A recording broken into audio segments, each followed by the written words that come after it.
Stop waiting for the perfect time to have the conversation.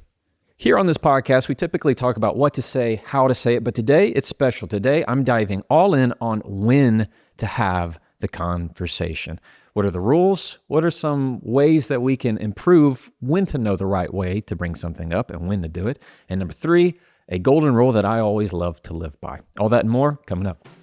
Welcome to the Jefferson Fisher Podcast, where I'm on a mission to make your next conversation the one that changes everything. If you enjoy learning tips to improve your communication, I'm going to ask that wherever you're listening, you click the word or button that says subscribe. It helps me, it helps my family, and it tells wherever you're listening that this is good content, because my promise to you is that if you listen and subscribe, I'm going to make you a better communicator and in exchange, hopefully, a better life. Today's podcast is sponsored by Cozy Earth. One of the reasons I love being sponsored by Cozy Earth for, I think, over a year now, is that everything they make is top notch. All this morning, I was wearing their hoodie and their sweatpants. And so I don't know about you, but I like being comfortable.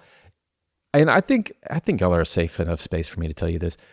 A few days ago, I was like, my feet are freezing on the tile. It's gotten to that temperature where it's like really, really cold. I don't really like that. So typically I wear a sock, but sometimes socks aren't enough. And I thought, maybe I need some house shoes. I think am I at the age where I need house shoes? I think so. And so I went on to Cozy Earth, and yes, I use my own code. What? Money doesn't grow on trees. Money doesn't grow on trees, y'all. I use my own code to buy myself some house slippers on Cozy Earth. Don't tell anybody. If you're like me and like cozy things, you can go to cozyearth.com/Jefferson, use the code Jefferson, and get up to 20% off. That's cozyearth.com/Jefferson and get up to 20% off with the code Jefferson. And now let's keep going. Oh, dude, I hope I didn't have this booger coming out of my nose the whole time. We're just going to leave it because I feel like that's kind of real. Everybody's got them. All right. There is a big myth in communication. And the myth is this: there is a perfect time. There is a right time to say something. Let me tell you that is a harmful mindset. There will never be the perfect time to have the conversation. Now, don't get me wrong. There are times that are better than others to bring something up, but there's never a perfect time. I want to, number one, highlight this fact that I have lived through in my life, is that if you wait, you get sick. And why do I say sick? It's what we teach our kids. Sierra and I have 2 kids. We have 2 kids, 8 and 6. And our kids have done this thing now, especially with brushing their teeth, where they'll just lie. Like, I know he didn't brush his teeth because I'm like right behind him. I can see, he can't see me in the door. And he'll just run it underwater and then act like he brushed his teeth. Anybody else do that? Admittedly, I for sure did that.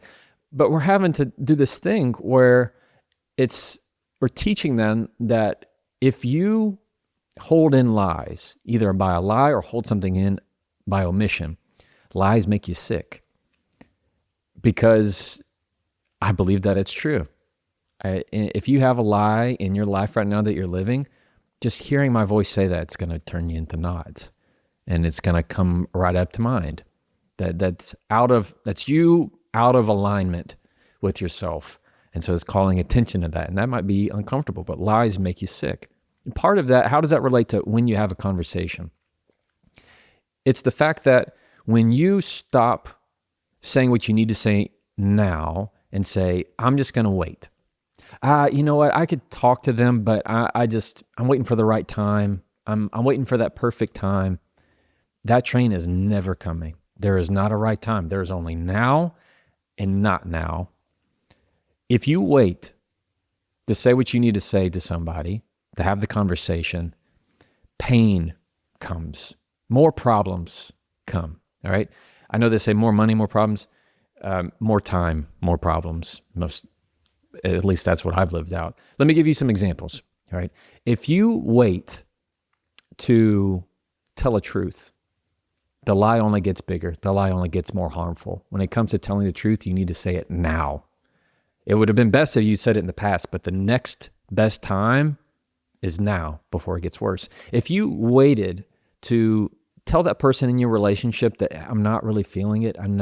This isn't for me, but you're afraid to hurt their feelings. And so you just live a lie of that you're not really into them. You're not invested in this. Or maybe it's a friendship that like you're just being pleasant, but it's not really doing anything for you. It's not growing you. It's not something you're invested in. If you wait to tell that employee that you need to let them go, if you wait to fire somebody, what happens? It ends up being a year later, and now the problems have only compounded. Now you have more problems. Why? Because you decided that anxiety, that feeling, that pit in your stomach where you get nervous. Everybody gets it, by the way. I get it too. It's overcoming that hump. You decided that the consequence of saying nothing is worth less than the anxiety of what you're feeling right now. So you would choose to avoid the discomfort of now. But let me tell you, the discomfort of now only grows into the pains of tomorrow, the pains of later. So here's the takeaway. There's a conversation that you need to have right now if you're still listening to me. So what is that conversation? I want you to think about it in your mind. There's a conversation that you're needing to have and you're choosing not to have it because you're waiting for the right time. It's not coming. I'm going to say it again and again in this episode. It's not coming. You need to grab your phone today and call them or write the email or have the meeting. You need to do it because the longer you put it off, the worse things are going to get. Listen to me. It has never been true that the longer you wait to say it, to have the conversation, the better things get. It didn't work that way. It only gets worse. What happens when you finally have the conversation? They go, why didn't you tell me a year before? Well, I just couldn't. This is making me think of, you can tell I'm a parent, makes me think of Aladdin, when it was like Aladdin had the chance to tell Jasmine that he wasn't really a prince, but he just really couldn't do it. It's that. I can't believe I just brought Aladdin into my episode. What am I doing? If you wait, things only get worse. That's the takeaway. So what do we do with that? This conversation you're thinking about that you need to have. There's some exceptions to this that I want to highlight. When is it not okay to talk or say the thing right now? Number one, when your physical safety is at risk. Emotional abuse, physical abuse are at risk. When you're in an environment that you could actually be harmed if you say something. In that case, yes, wait or don't say it at all. I would much rather you place the security over your emotions in your life versus causing some kind of abuse or trauma or harm. Number two, if your nervous system isn't prepared for the conversation. I'm not talking about nerves, like I'm jittery, I have a pit in my stomach. I'm not talking about that. I'm talking about you feel so off center that you're going to get it wrong. Meaning I am starting at an 11. I am, all of my emotions have overridden everything in my mind, and I'm not going to be able to function. It's all going to come out wrong because you are not regulated in your mind. Again, that's very different from just having butterflies and feeling nervous about it. And number three, when you are not prepared for the conversation in terms of a goal of where you want to go, what do you want to say? I want to take a second to tell you about a sponsor that I use every single day, long before they ever sponsor me, and that is Momentous. Momentous is so much more than a supplement company. And you might be thinking, hey, look, Jefferson, this is really for athletes. Yeah, I thought that too. And here's how it makes sense to me and why I've been taking Momentous for such a long time. I am a working dad. I am a busy dad. And maybe you listening, you are a working mom, a busy parent, a busy grandparent. And let's just be honest, y'all. There are times when I don't eat lunch. All of a sudden I look and it's 2 o'clock or 3 o'clock and I haven't eaten anything. Can anybody relate to that? Or maybe I skip breakfast, which I do often. I still need nutrients. I still need vitamins. I still need to supplement what is going in my body. If I want to have focus, if I want to have clarity, if I want to have energy, I take a lot of Momentous's stuff. Their protein, I take their creatine, I take a lot of their magnesium. They have several different types. One is L-threonate, which I like. They have a whole sleep stack, which helps, especially when I'm traveling on the road for sleep. Bottom line is Momentous, Their stuff is elite. Every product is third-party tested, NSF certified, and designed for people like you, like me, who actually care about what goes inside our bodies. You can go to livemomentous.com, use code Jefferson, and get up to 35% off your first subscription. That's livemomentous.com. Use the code Jefferson for up to 35% off. Momentous. When your moment matters, make it count. And now, let's keep going. If you want to know when to have that conversation you're waiting to have, instead of waiting for that perfect time, here's what I want you to do. Apply this framework. Number one, does it need to be said? Number two, does it need to be said now? And number three, does it need to be said by me? So many times I have things in my head that I want to say to somebody. Maybe it's a stranger, maybe it's somebody at a restaurant that you don't really know, but somebody has to say something. I have this filter of, is it really me that has to say this? Does it need to be said right now? Because there's so many times that there's a big weight lifted off me when I think, yes, somebody needs to hear this, but they don't need to hear it from me. Life will teach him. Life will tell it to him. Life will give them that lesson, and it does not need to be told by me. I'm not going to be the one to sway them. That's not going to do it. It might feel good, but it's this other filter I apply, and that is, am I saying it because it needs to be said, or am I just saying it to be heard? Am I just saying it to feel better? In other words, is it really going to move the conversation, or am I just saying it to fan my own flames, to make it feel good for myself? Is this an ego thing? Do I really have to say it? Was it helpful? Did I say it to be helpful, or did I say it to be hurtful? Those are filters that are going to help you.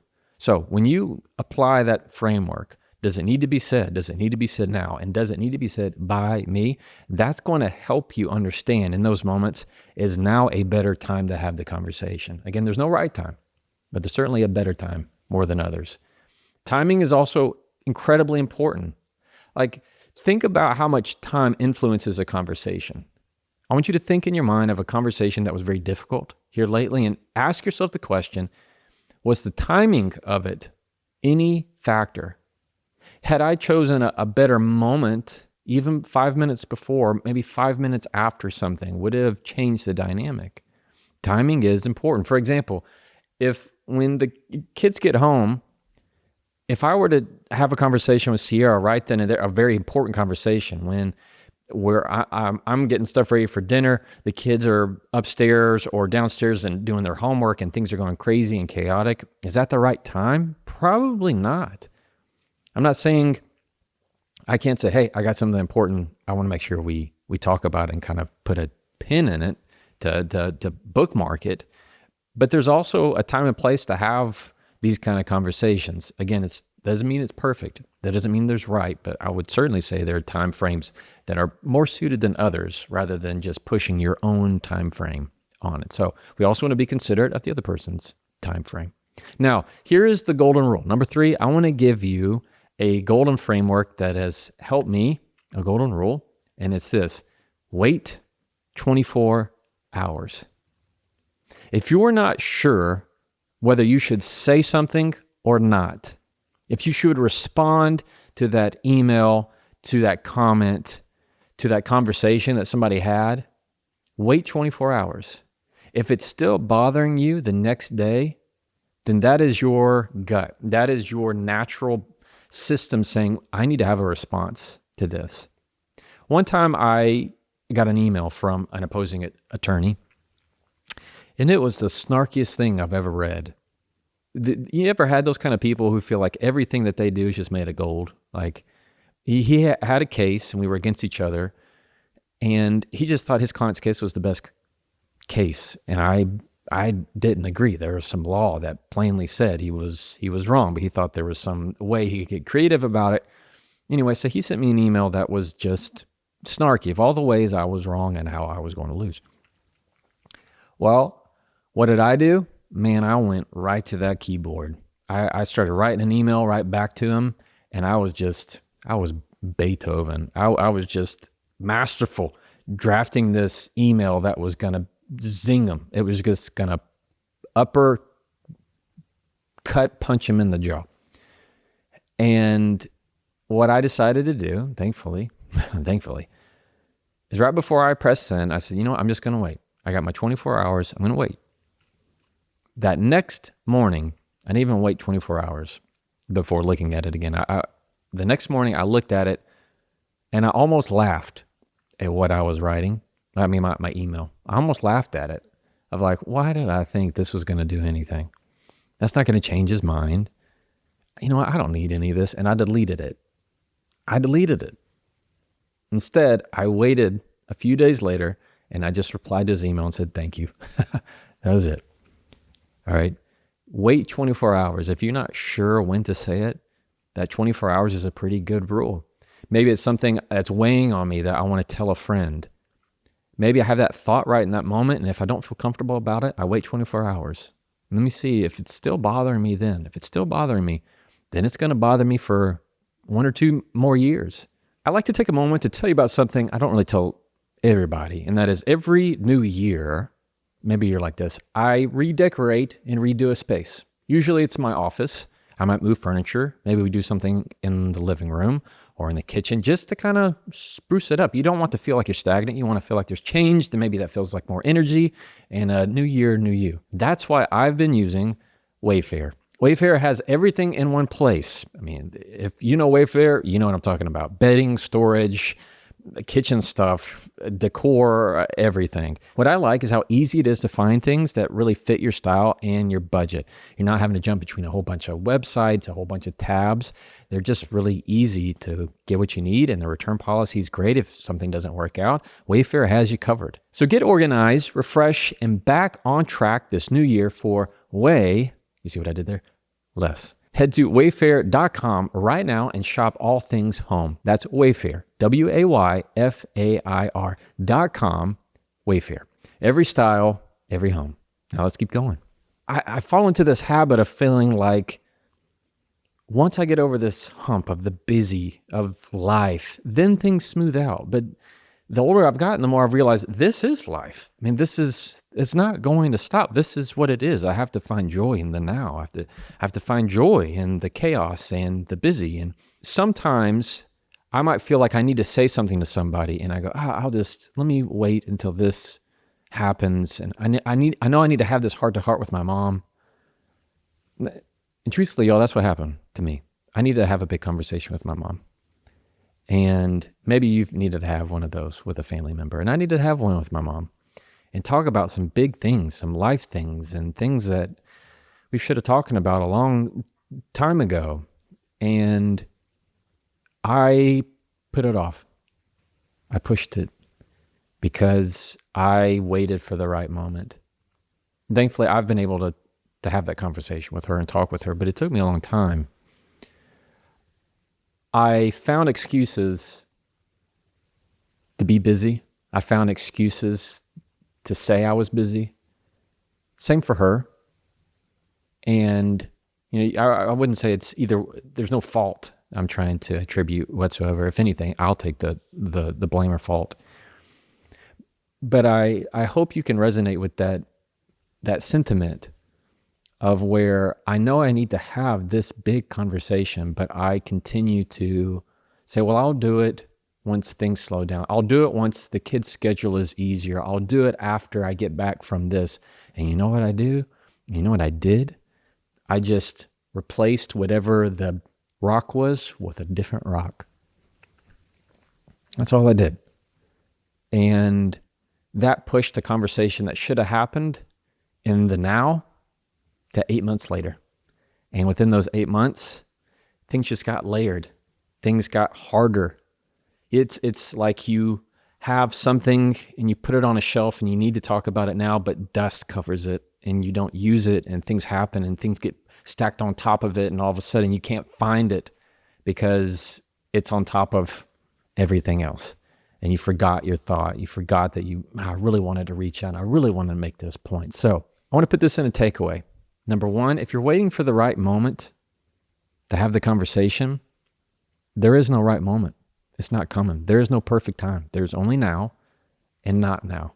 There are times and exceptions to when you need to have a conversation. One is your physical safety, emotional safety. Two, if you're not regulated to have that conversation where you're going to be able to not only say what you need to say, but hear it in a filter that is going to continue to keep yourself regulated. Three, if you are not prepared for the conversation in terms of logic, in other words, you don't know what you want to say. You're trying to spitball and figure out what you want to say as you're saying it. You get to where the other person is just going to get frustrated and they go, "Ooh, what do you want?" And you go, "Well, I mean, I say all that to say, if you don't know where you're going, they're going to get frustrated." Those are scenarios where I would say it's okay to find a better time. There's a difference between the right time and a better time. I agree that there's better times to say things. There's worse times to say things, but there's no perfect time. I let me be the example of, I know the pain of not saying what you need to say when you should have said it, not telling the truth when you should have said it then, and just waiting, because you chose, and when I chose, to avoid the discomfort of the now at the expense of the pain of the later. And that has been something that I continue to work on, and I'm here with you if this resonates with you at all. And if you're thinking of that conversation that you haven't had and it's kind of churning right now in you, let me be the first to say, look, you can do it. You really can. You're going to live. You're going to live. You're going to get after this conversation, and there's going to be a before, there's going to be a life before and a life after. And bottom line is there's still going to be life. And I bet you it's even better than you thought it could ever be on the other side. And either way, I'm going to be right here supporting you, talking to you, teaching all the way along. All right. As always, you can try that and follow me.